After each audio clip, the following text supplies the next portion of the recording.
in this video, I'm going to show you the inside of my van and take you on location to my compound where I park the van for a very reasonable fee. You must be wondering why I'm holding this serviette. Well, I'm going to start off with an impression,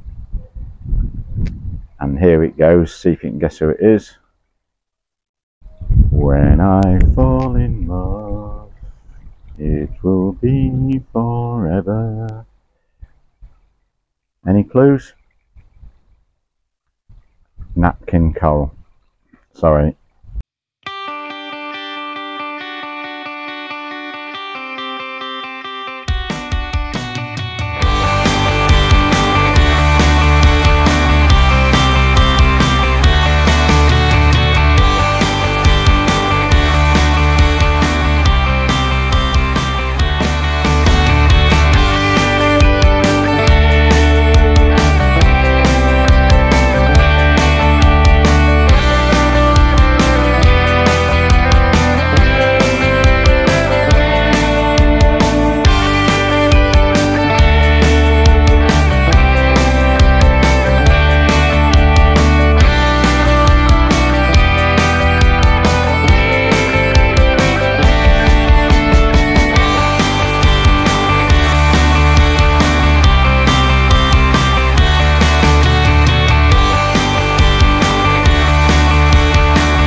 Oh yeah, the sunglasses. People have been taking the mickey about me wearing the sunglasses, but I mean, it is actually sunny and I'm outside, so I think if you can't wear sunglasses outside in the sun, when do you actually wear them? And separate to that, they are actually prescription glasses. I've never been to an optician's before. I didn't know what to do, and I said to the guy, can you help me? He says, what seems to be the matter? And I said, well, I just can't see long distances anymore. He says, right, come with me. And he took me outside. I thought, what's he doing? And it was a nice day like today, and he pointed up into the sky and said, what's that? I said, well, it's the sun. He says, well, that's 93 million miles. How much further do you want to see? So I said, no, come on, be serious. I need my eyes testing, sort of thing. So anyway, I went on this this monitor thing where you had to pick out numbers and shapes and what have you. And once I'd finished it, I says, well, how did I do? And I was devastated. He said, I'm afraid you're colourblind. Well, that came like a bolt out of the green, I'll tell you. And then the next thing is saying, right, he says, I want you to look into this monitor. There's moving pictures in there, and tell me what you see. So anyway, I sat down and stared into this monitor, and I saw these news clips. So there was Boris Johnson talking about lockdown. Stay at home, don't stay at home, go to work, don't go to work, all that kind of thing. People walking around in masks. And then the next thing they showed was Olympics had been postponed, and then the Euro football competition had been postponed for a year as well. And I thought, what's all this about? Anyway, when I came off it, he said, what did you see? So I told him everything. I said, well, I saw lockdown, I saw cancellation of the Olympics, the cancellation of European Championships. He says, excellent. I says, well, what does it mean? He says, well, you've obviously got 20/20 vision. So anyway, I said, well, what are you going to do about the problem I've got, you know, with my eyes? I think I got some kind of infection. And he said, well, we can't do anything now, but he says, have you been on the website? I says, which website? He says, www.conjunctivitis.com. I said, no. He says, you want to go on there? He says, that's a site for sore eyes. Anyway, if you think these jokes are bad, the rest are cornea. Okay, I think we better get back to talking about the van. So, in this episode, we're going to look around the inside of the van and some of the additions / improvements I've made, which might, I think some of them are original. I'm sure everyone will say, well, I've been doing that for 20 years, or my granddad did that 50 years ago, or whatever. But anyway, I'll stop telling awful jokes and let you have a look round. So I'll speak to you in a bit. Okay, you've seen the outside of the van. Now let's take a look at the inside. So who lives in a van like this? Apologies to Lloyd Grossman, but I can't do the accent, so I didn't try. We'll start off with the cab area, I think. As I've said before, it was a very basic model, base van, with no gadgets whatsoever other than the ones that I've since added to it. Start off with a quick panoramic view of the cab area before I go into any detail. So I'll start off over on the left side here, and on the doors, if I can zoom in there, you can see the handle for the manual air conditioning, otherwise known as a window winder, and that combined with the wind deflectors you can just see there at the top of the window make for quite an effective cooling system. Wind it down an inch or two and get a nice breeze on a day like this without getting blown to bits. It doesn't need regassing either, and you can use the air conditioning with the ignition off. Amazing. So above that in the corner is Angus, a Highland cow.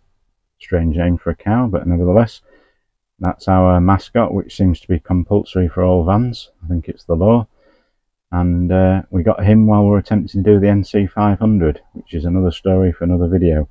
Beneath that, on the glove compartment door, I've got like a rubber badge, Volkswagen badge, which I picked up for a few quid from a recent van fest that we went to, which I think just lifts the appearance. Alongside that, I've got the ubiquitous limited edition badge that I've stuck on there. And moving across, you can see that I've got a dual cup holder. It's a rigid cup holder that slots into the existing spring-loaded Volkswagen cup holder, and I've got a couple of VW inserts for it as well, which makes it look a bit smarter. Now, I don't know about you, but I've yet to see a Volkswagen van with the spring-loaded cup holder that still works or isn't broken. So that is a good solution, and you don't have to have your ashtray out all the time either.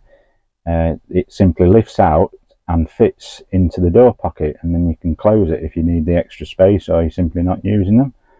So moving across there, as you can see, it is a 5-speed manual gearbox, and the gear knob cap I replaced for about 3 quid. It was just a plain black plastic nondescript cap that was on before, and it was broken anyway. So again, for a few quid, I bought one of these with like a chrome effect surround and stuck it on.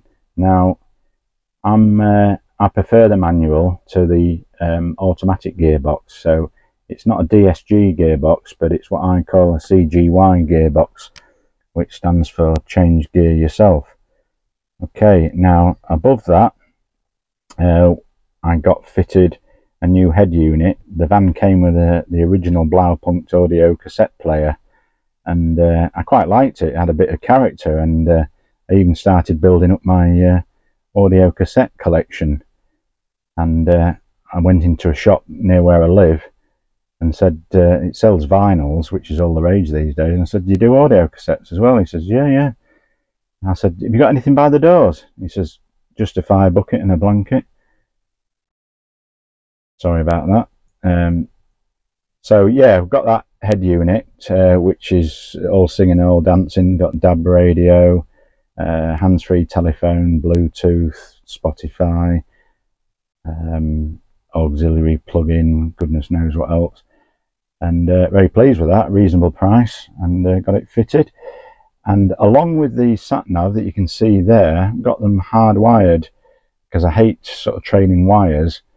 So, and they got it wired independently of the ignition, and they're operated by those two switches there that I had put in.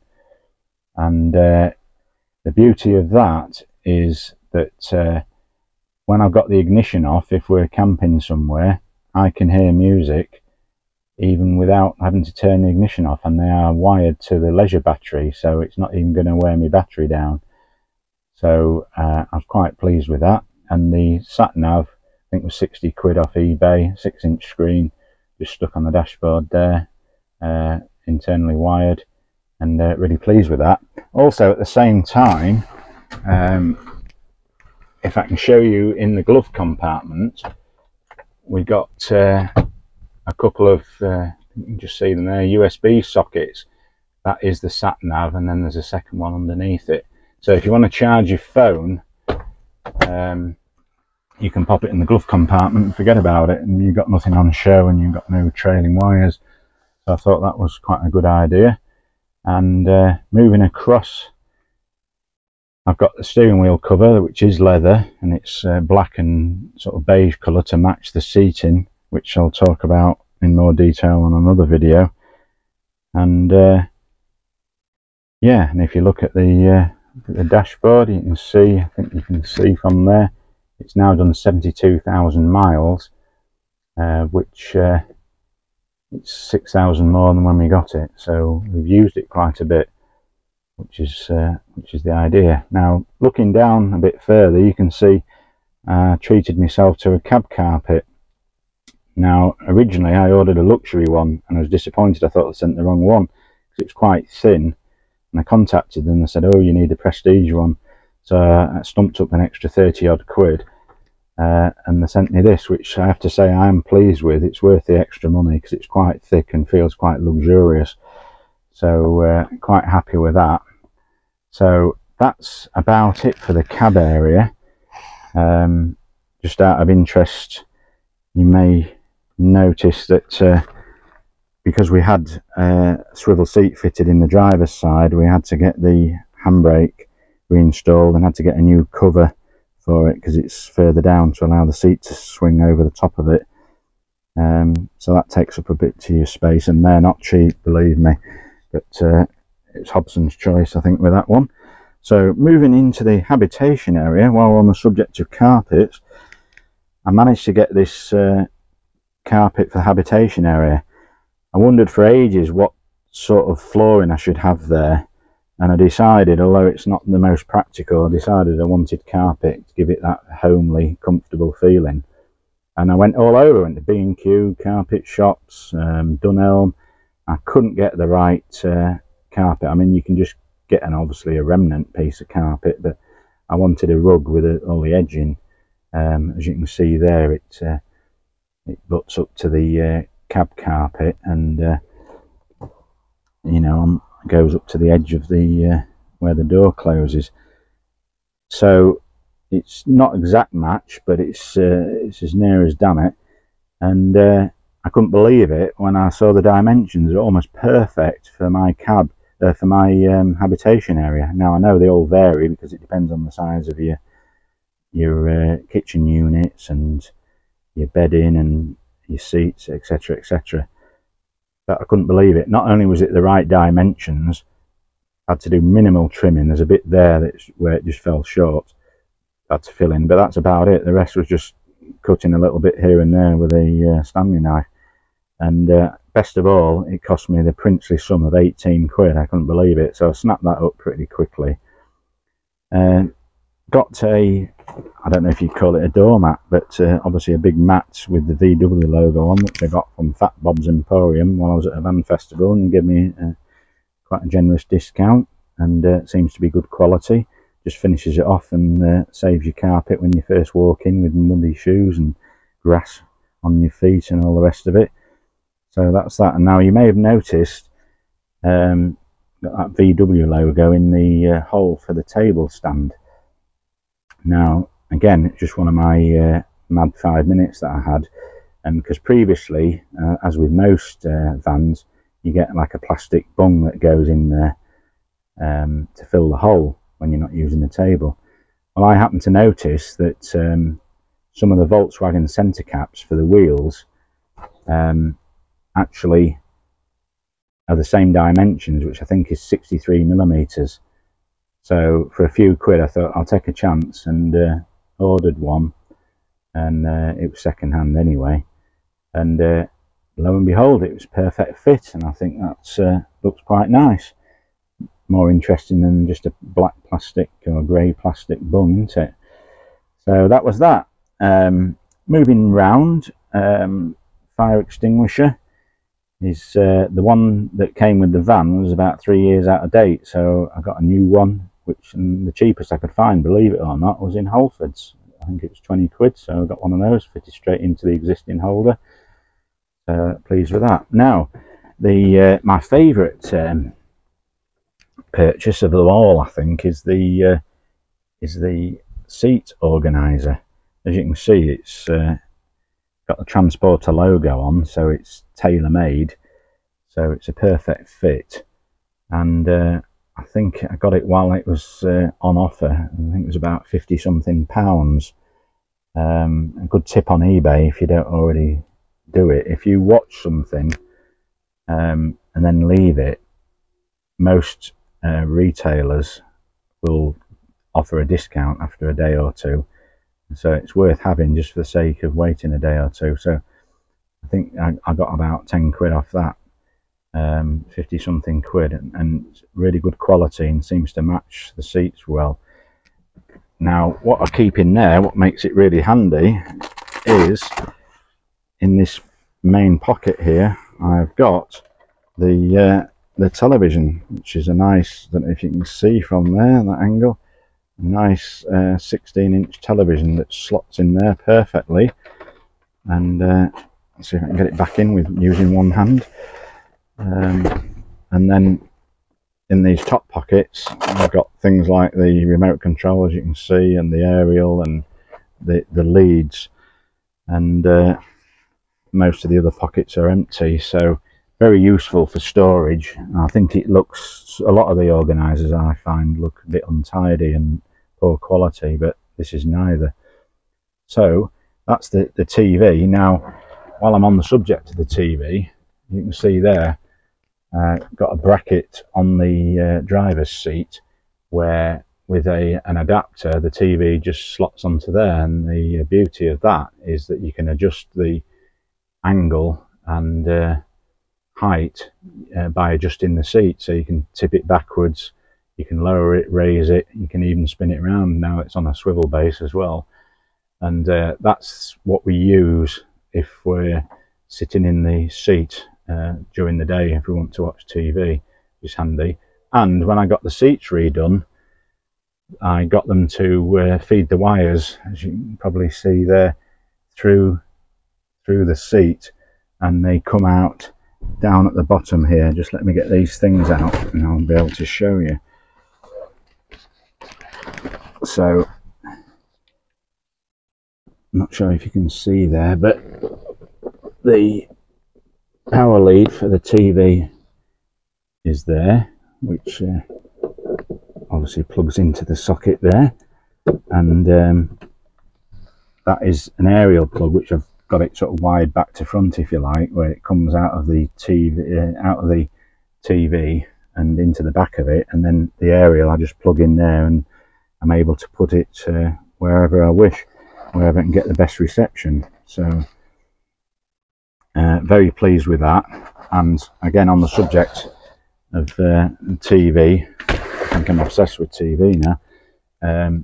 This thing here is I'll show you more detail later, but it is a pull down TV bracket. Again, you can see the power lead and the aerial lead, and that just slides off, and you can slide the TV onto it, and that's really handy, and that's we use it if we're in bed and watch TV, and you can obviously adjust the angle for that, which is very good. So the basic stuff, we've got a 2-burner hob, as you can see, looking in perhaps a bit dated now, but hardly used by the previous user, previous owner, and it's got that glass lid, so you can use it as a normal surface to put things on. The tap, again, it's probably a bit dated, but it works perfectly fine. I might replace that just so it looks a bit neater. And we've got sink and draining board there, again all in good condition, and the lid folds over like that, so you can still use it as a surface while you've got things drying on the draining board. Now originally that was like a light coloured marble effect laminate, but I don't think it went well with the sort of beach effect units, so I put some sticky back plastic on to create a bit of contrast, and similar to the carpet, which is much darker colour, I think it looks better. Now underneath the cooker we've just got a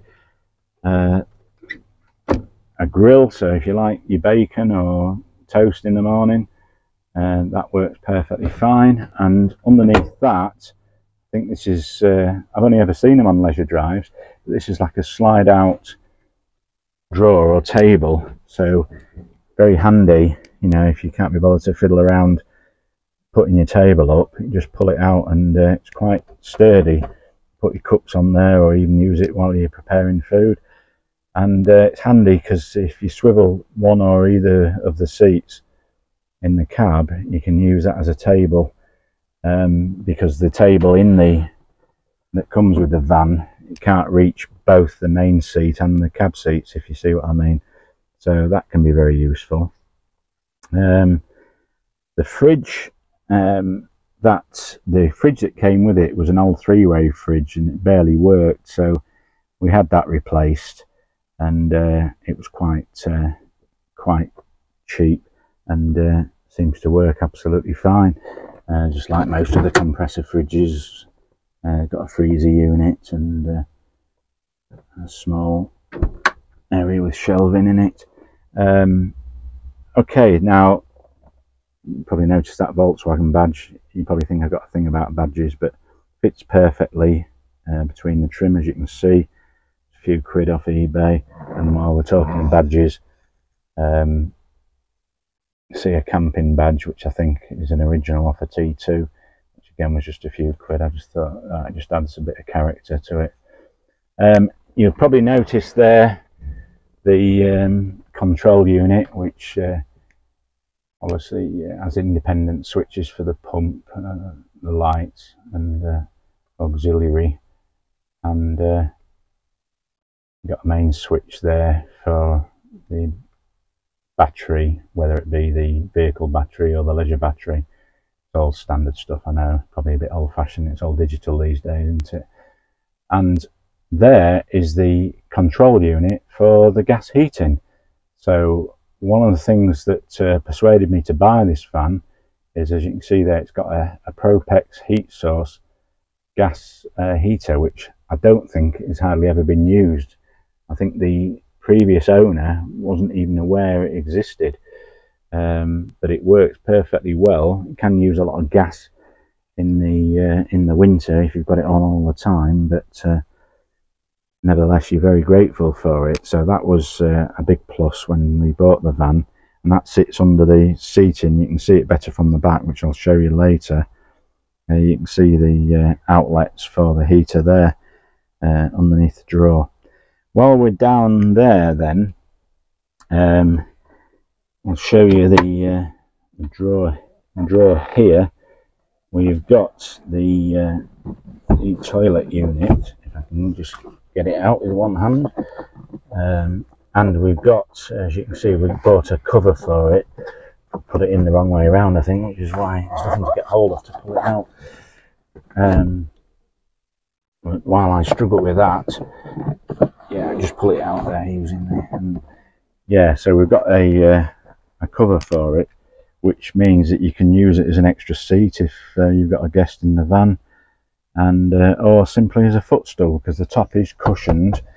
Again, I think it was about 20 quid or something, and when you're using it on a night for a toilet or whatever, you just pull the cover off, and there you go. It's a Thetford Porta Potty 335, which I think is the smallest you can get, and slots very neatly into that cupboard under the seat. And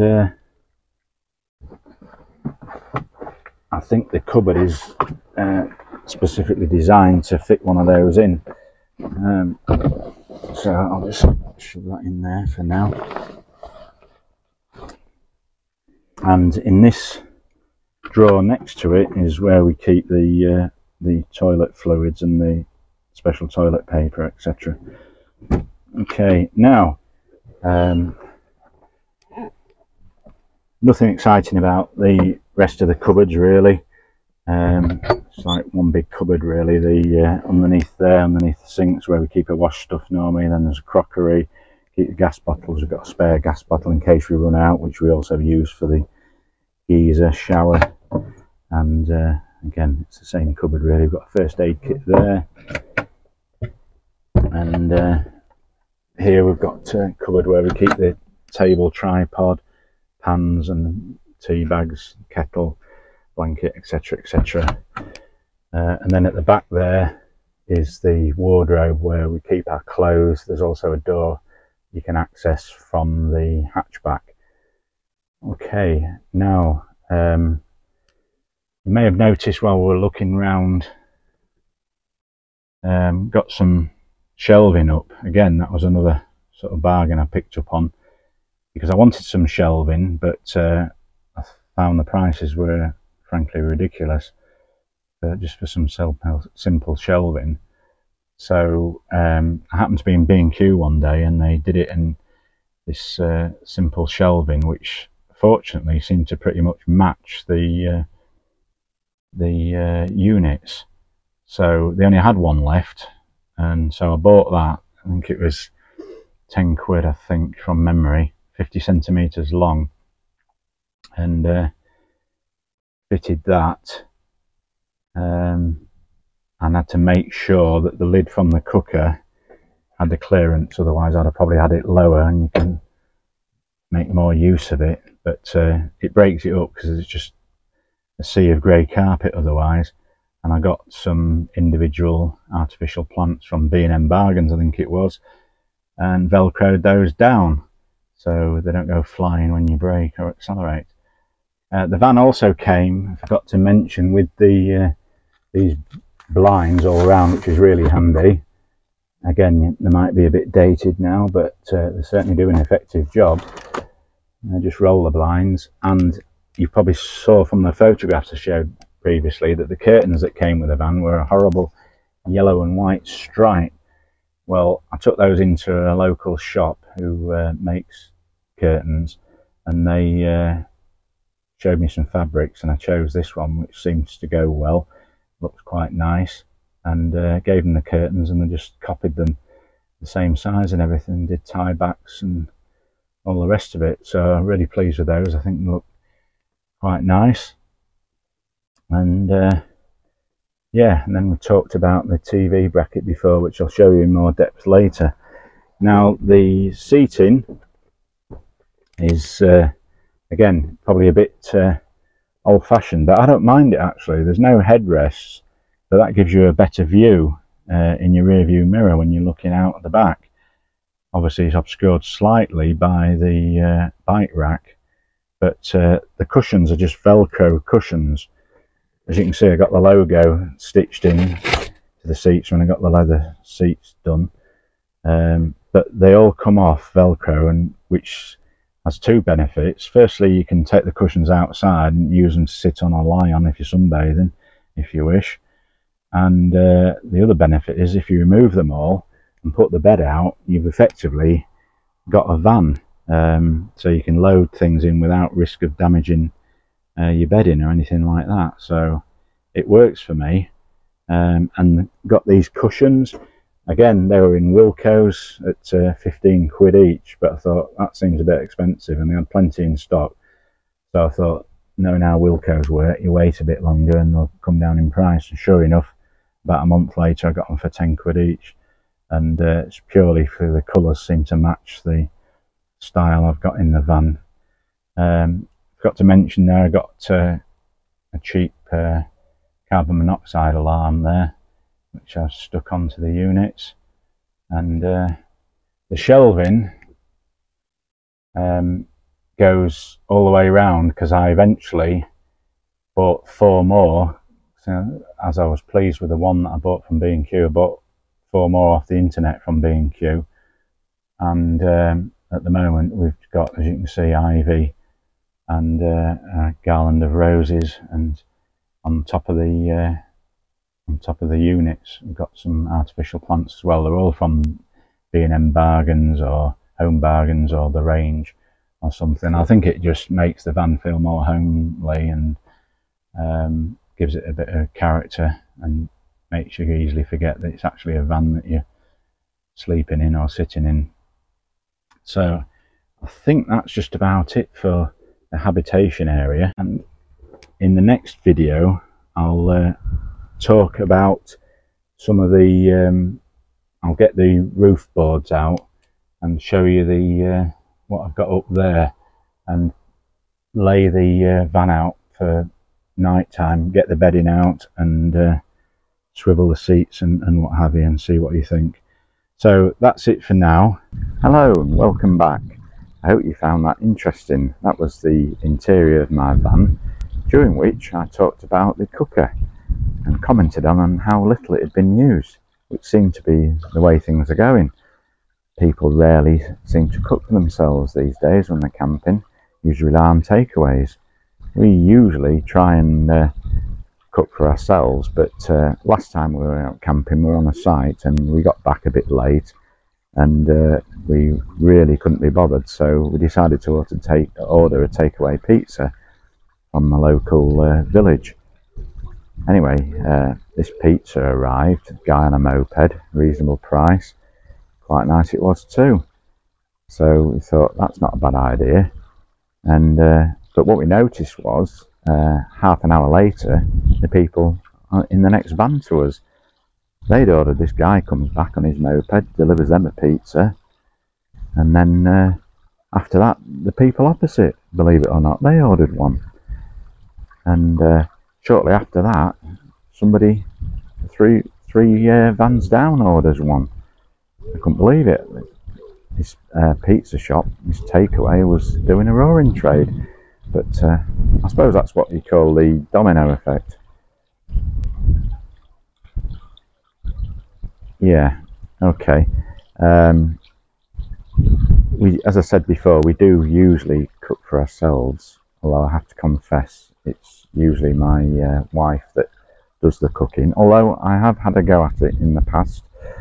I decided to read up on this recipe, and I decided I was going to make this dish, and I went to the supermarket for the ingredients and I wanted some onions, and it was not long after lockdown, and I think everything was in short supply, and I asked for some onions and they said the most you can have is 3. So, well, that's not enough for what I want to do. Can't I have more? And she said, no, that's a lot. So I had to manage with what I'd been given, and my wife says, what are you actually going to make? And I said, I want to make hyena soup. I said, I tried, but I just made myself a laughing stock. Okay, sorry about that. I'm now going to break away and say, see you in the next video. Thanks for watching, and I'll see you again soon. Bye.